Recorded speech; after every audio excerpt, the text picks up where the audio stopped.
The day I bought the Grand Marina Hotel, everyone thought I'd lost my mind. Maybe I had. The once elegant riverside property was hemorrhaging money, the reviews were terrible, and the staff was demoralized. But Grace Chen, my mentor of 15 years, had believed in me enough to make me promise I'd buy it when she was gone. I'm Julia Martinez, 34, and until 3 months ago, I was the successful manager of the luxurious Riverside Royale Hotel. Now I'm the owner of what local newspapers kindly call a historic property in need of restoration. Less kind people call it a money pit. You're throwing away your career, my former boss, Richard Sterling, told me when I resigned. Grace Chen was a stubborn old woman who refused to adapt to modern hospitality standards. That hotel is going to drag you down with it. But Richard didn't know Grace like I did. She'd hired me as a housekeeper when I was 19, putting myself through hotel management school. She'd spotted something in me, mentored me, taught me everything she knew about running a hotel with both efficiency and heart. Hotels aren't just buildings, Julia, she'd often say, her eyes twinkling. They're theaters where life's most important moments play out. Weddings, reunions, farewells, new beginnings. We're the caretakers of people's memories. The last time I saw her, 2 days before cancer took her, she'd made me promise 2 things: to buy the Grand Marina when it went up for sale and to never, under any circumstances, sell it to the Riverside Hotel chain. No matter what they offer, she'd insisted, her grip surprisingly strong for someone so ill. The documents in my office safe will explain everything. The combination is your birthday. I promised, not knowing that within months, I'd be selling my condo, emptying my savings, and taking out a substantial loan to keep that promise. The purchase price was lower than I'd expected. Grace's children had no interest in running a hotel and just wanted to settle the estate quickly. But the renovation costs were staggering. Walking through the hotel on my first day as owner, I could see why business had declined. The once grand lobby's marble floors were dulled with age, the vintage chandeliers needed rewiring, and the famous Riverside restaurant was operating at a fraction of its capacity. But underneath the wear and neglect, the bones of the place were still magnificent. Soaring ceilings, intricate woodwork, floor-to-ceiling windows overlooking the river. They didn't build hotels like this anymore. Mrs. Martinez? A tentative voice interrupted my assessment. Maria Garcia, the head housekeeper who'd worked for Grace for 20 years, stood nervously nearby. The staff, we were wondering about our jobs. I smiled, remembering how Grace had always said the staff was a hotel's heart. Your jobs are secure, Maria. In fact, I'm going to need everyone's help to restore this place to its former glory. The relief on her face was palpable, but something else flickered in her eyes. Worry? Fear? Before I could ask, she hurried away to share the news with the rest of the staff. I made my way to Grace's office, my office now, taking him the elegant old desk, the wall of photos showing the hotel through the decades, the vintage safe set into the wall behind a painting of the river. My birthday released the locking mechanism exactly as Grace had said. Inside were several folders, a USB drive, and an envelope with my name on it. But before I could examine them, my phone rang. Richard Sterling. Julia, my dear, his voice oozed false concern. I've just heard about your investment. I felt I should warn you that Riverside Hotels is planning a major expansion. The Grand Marina's location would be perfect for our new luxury project. My hand tightened on the phone. The hotel's not for sale, Richard. Don't be hasty. The property's value is mainly in the land and location. That old building is more liability than asset. We're prepared to make a very generous offer, say 3 times what you paid. The amount he named would clear my loans and set me up for life. But Grace's warning rang in my ears. Still not interested, I said firmly. Julia, his voice hardened. That hotel is going to bankrupt you. When it does, and believe me, it will, our offer won't be nearly so generous. Think about it. After he hung up, I sat at Grace's desk, trying to calm my racing heart. Richard Sterling had been trying to buy the Grand Marina for years. Grace had always refused to sell, even when business was at its worst. I opened the envelope with my name on it, and Grace's familiar handwriting filled the page. My dearest Julia, if you're reading this, you've kept your promise to buy the hotel. Thank you. I know it seems like an impossible task right now, but you need to understand why keeping the Grand Marina out of Riverside's hands is so important. What you'll find in these files isn't just the hotel's history.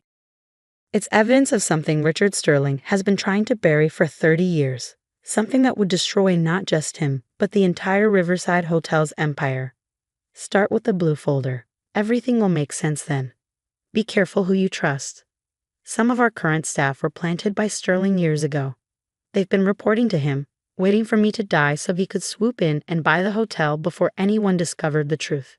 You're stronger than you know, Julia. I chose you as my successor not just because you're brilliant at hospitality, but because you have the courage to face what's coming. The hotel is your armor. The evidence in these files is your sword. Use them wisely. All my love, Grace. My hands shook as I opened the blue folder. News clippings from 1993, police reports, financial documents, and photographs spilled out. As I read, my blood ran cold. Because what Grace had uncovered about Richard Sterling and the origins of his hotel empire was worse than anything I could have imagined. But before I could process it all, a knock at my office door made me look up. Thomas Fuller, our longtime maintenance manager, stood there with an odd expression. "Everything okay, Mrs. Martinez?"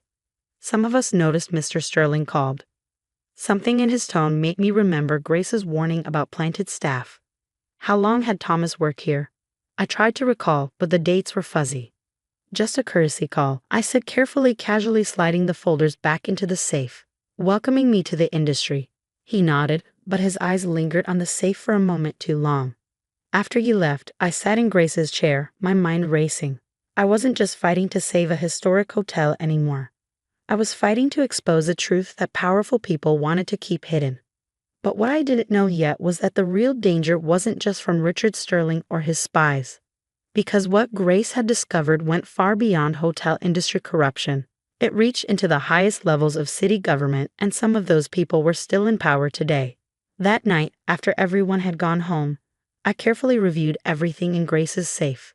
The story that emerged from those decades-old documents was staggering. In 1993, the Grand Marina had been one of 5 historic riverside hotels in the city. All independently owned, all successful, all suddenly hit with a series of mysterious accidents and health code violations. Within 18 months, 4 of them had been forced to sell to a new company, Riverside Hotels, founded by a young Richard Sterling. But the Grand Marina's owner at the time, Grace's late husband Henry Chen, had been suspicious. He'd hired a private investigator who uncovered evidence that Sterling had bribed health inspectors, paid people to plant vermin in the hotels, and even orchestrated accidents that damaged property and injured guests. More damning still were the documents showing that Sterling's initial capital had come from Marcus Reynolds, then the city's building commissioner. Reynolds had used his position to deny renovation permits to the targeted hotels while fast-tracking approvals for Sterling's company. The private investigator had compiled everything into a damning report. But the night before he was supposed to meet with federal authorities, he died in what was ruled a car accident. Henry Chen died 3 months later. Another accident, a fall down the hotel's service stairs. Grace had inherited the hotel and all the evidence, but she'd been smart.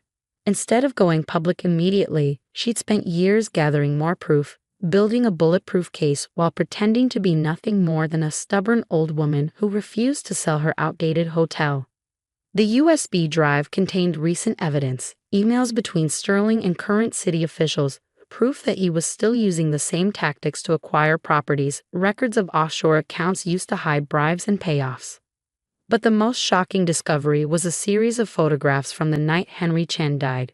Security camera stills showing Thomas Fuller, much younger but unmistakably him, on the service stairs just before Henry's fatal fall. I sat back, my mind reeling. Our maintenance manager wasn't just Sterling's spy. He was potentially a murderer. My phone buzzed with a text from an unknown number. Meeting tomorrow, 10 a.m. Bring all files from safe. No police or press or accident reports from 1993 go public. Your choice. They knew about the safe, which meant Thomas must have called Sterling as soon as he saw me accessing it. I had to think like Grace. She'd survived 30 years keeping this evidence safe, playing a long game while building her case. What would she do? The answer came to me as I looked at her wall of hotel photos. In one from 1995, Grace stood proudly in front of the newly renovated Riverside restaurant, which had been closed for months after a mysterious kitchen fire. I pulled out my phone and called Maria Garcia. "Mrs. Martinez?" She answered immediately, despite the late hour. "Is everything all right?" "Maria, how long have you worked here?" 23 years. Since just after Mr. Chen died." "Mrs. Chen. Grace, she saved me, gave me a job when," she paused. "There's something you need to know." An hour later, I had the full story. Maria had been a maid at one of the other hotels Sterling had acquired. She'd witnessed one of the stage accidents but had been too afraid to come forward.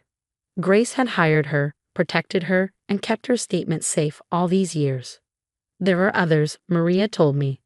Former staff from all the hotels Grace bought over the years. She gave us jobs, kept us close, kept us safe until the right time came. I spent the next few hours making calls. By morning, I had statements from 15 former employees of hotels Sterling had acquired, all with similar stories of orchestrated accidents and sabotage. At 9:45 a.m., I walked into the hotel's grand ballroom. Thomas Fuller was there with two men I didn't recognize, probably Sterling's lawyers. "The files?" Thomas demanded. "Right here." I held up a USB drive. "But first, I think we should wait for the other guests." "What other?" The ballroom doors opened. Maria led in a group of people, former hotel employees, all carrying folders. Behind them came a team from the FBI's Public Corruption Unit led by an agent who'd been very interested in my early morning call. Thomas Fuller, the lead agent, announced, "You're under arrest for the murder of Henry Chen and conspiracy to commit fraud." As they led Thomas away, Richard Sterling himself burst into the ballroom, his face purple with rage. "Whatever you think you're doing," he blustered, "you have no proof." "Actually," I cut him off, "we have 30 years of proof. Grace Chen spent 3 decades building an airtight case against you. Every bribe, every stage accident, every corrupt deal. And more importantly, she spent those years protecting the witnesses you thought you'd scared into silence." I gestured to the group of former employees. "These people all worked at hotels you destroyed.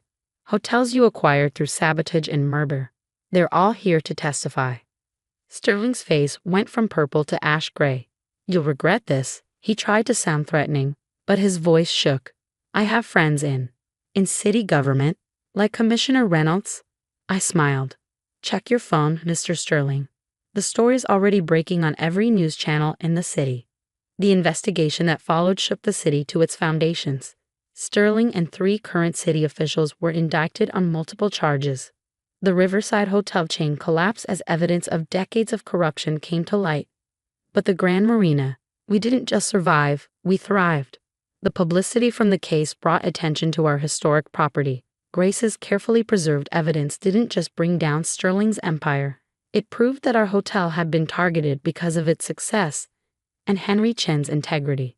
We used the settlement money from Sterling's seized assets to completely restore the property. Every chandelier was rewired, every marble floor restored to its original glory. The Riverside restaurant became the hottest reservation in town. More importantly, we preserved the heart of the hotel, the staff Grace had protected all those years. Their stories became part of our legacy, a testament to one woman's courage and foresight. 1 year after Sterling's arrest, I stood in the renovated ballroom, hosting a memorial gala for Grace and Henry Chen. The mayor, the new one, elected after the corruption scandal, presented a proclamation declaring the Grand Marina an official city landmark. Maria found me later on the Riverside terrace, watching the sunset paint the water gold. "Grace would be so proud," she said softly, "not just of the hotel, but of how you handled everything. You're like her, you see the long game." I touched the jade pendant Grace had left me in her will. She taught me that success isn't just about business. It's about protecting what matters: people, principles, truth. Last week, a young woman applied for a housekeeping position. Something in her determination reminded me of myself 15 years ago. I hired her on the spot and added hotel management training to her job description. Because that's what Grace would have done. In her memory, the Grand Marina isn't just a hotel anymore. It's a legacy of justice, a symbol of standing up to corruption, and a place where news stories can safely begin. Yesterday, I found a note Grace had tucked into an old guest book. "Remember Julia, Hotels are more than buildings. They're repositories of truth, witnesses to history. The Grand Marina saw corruption and survived it. Now it stands as a testament to the power of patience, courage, and playing a long game. Keep its stories safe. Keep its people safer. And never stop believing in the triumph of truth over greed. I've hung the note in my office, next to the wall of photos chronicling our hotel's history. There's plenty of room for new pictures, new stories, new triumphs. Because Grace was right, hotels aren't just buildings. They're theaters where life's most important moments play out. And sometimes, if we're very lucky, they're also places where justice finally finds its stage.